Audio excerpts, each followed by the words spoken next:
Hey guys, it's DC and welcome to the Soap Sanctuary where all soap lovers are welcome.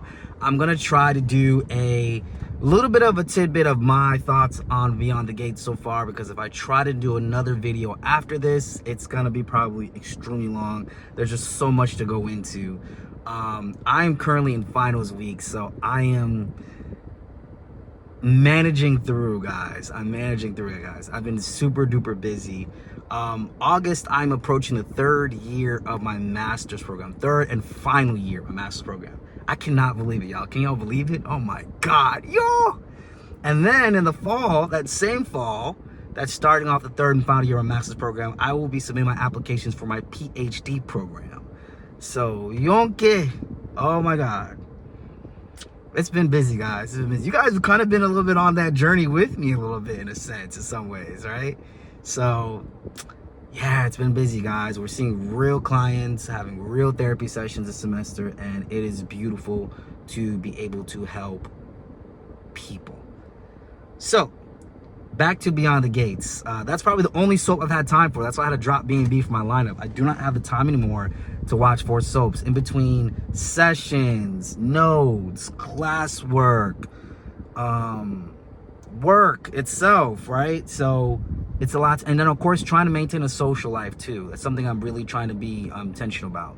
It's been very challenging, but I have been able to watch every episode Beyond the Gates. So typically after class, when I get home at night, I'm always watching an episode Beyond the Gates. What I will say about Beyond the Gates is I didn't know if I was going to like it. So initially I gave it 1 week, 5 episodes, as you would a primetime show, right?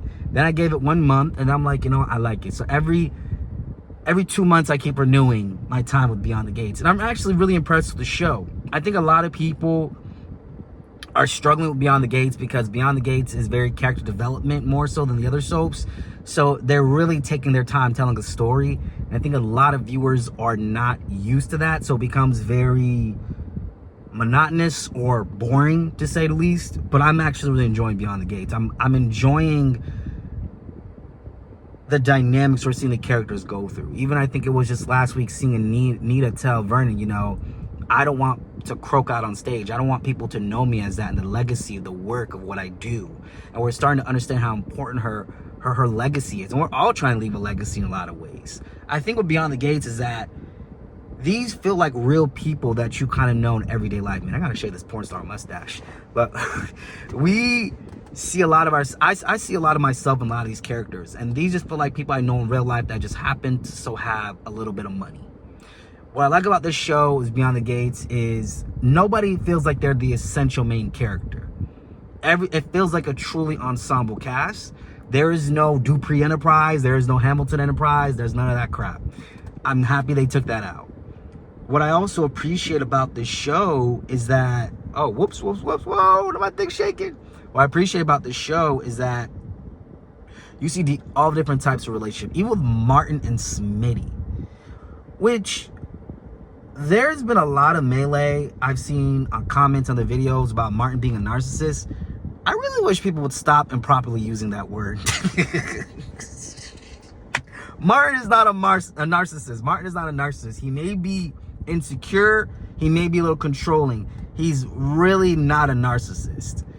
I really wish people would stop like misusing that word. Oh my God. It's become such a mainstream word. I think people instantly just misuse it. If I would think of someone who's a narcissist, okay, because there's a certain criteria a narcissist has to meet. One thing I see that Martin does not have is a grandiose sense of character, but I'm not even into that. Anyways, with Martin and Smitty, I really actually like seeing, with this first time we see on soaps, a gay same-sex male couple raise children. We have never seen that before.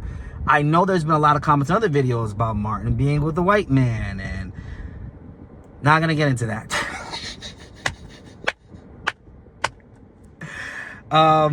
But I am noticing a rising trend of a lot of black people tending to have an issue with interracial relationships. But I'm not gonna go there for right now.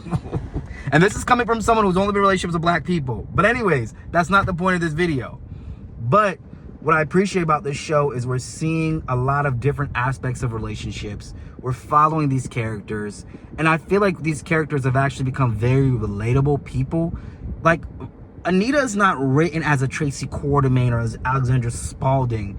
She's written with a lot more vulnerability, which is a little refreshing for me. And I feel like these characters I can genuinely get into. Like, I don't feel like Bill is this ultimate villain. You know, he told Martin last week, listen, I'm the one who took you to your games. I cared about you. Can you show some civility? So when Bill came with the blackmail at the end, I'm not gonna lie. For him holding whatever Martin's secret is, Martin could just at least be nice. That's all Bill is asking for. He ain't asking for nothing else. He's just asking for a little bit of kindness. But Procter & Gamble soaps were very big on character development. And a lot of GH fans who are used to the Bob Guza days, where there was shootouts every Friday, and Sonny yelling at the top of his lungs to where you can see the microphone that he was wearing got a little muffled. They're used to that. But this is a different kind of show. And I appreciate that. I don't want no secret agent mess. I don't want no evil twin stuff.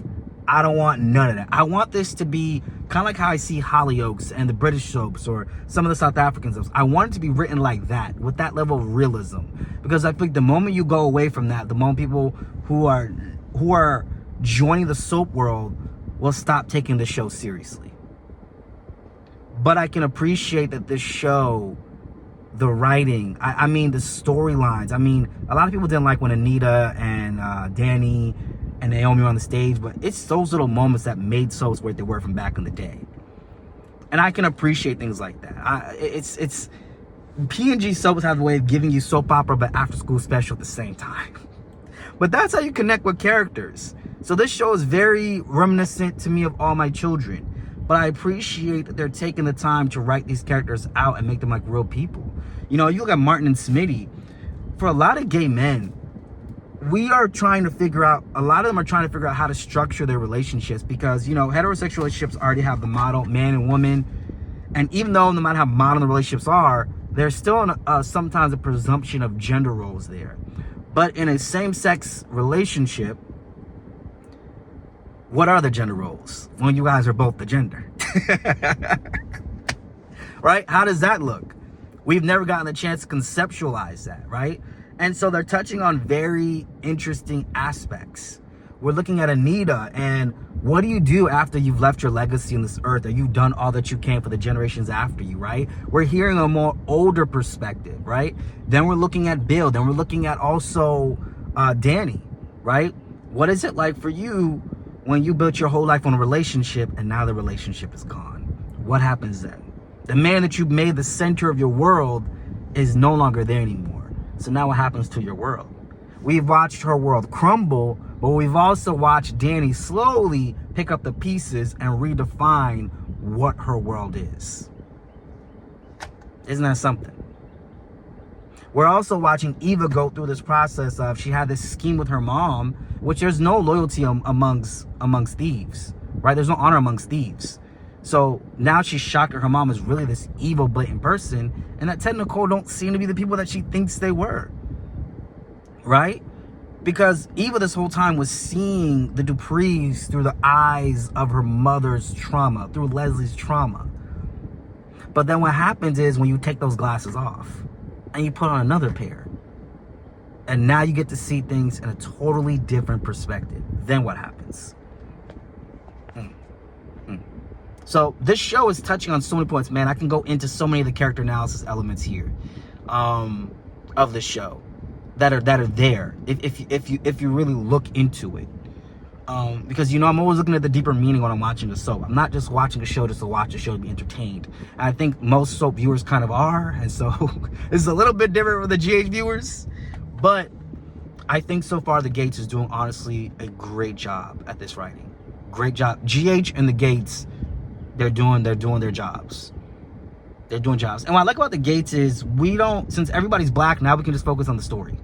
Because I think what happens is you see soaps like Y&R, it's almost like you can't have a black villain because everyone's so concerned about the representation because there's only 3 black people on the show. And so we got to do it right. But what happens when everybody's black?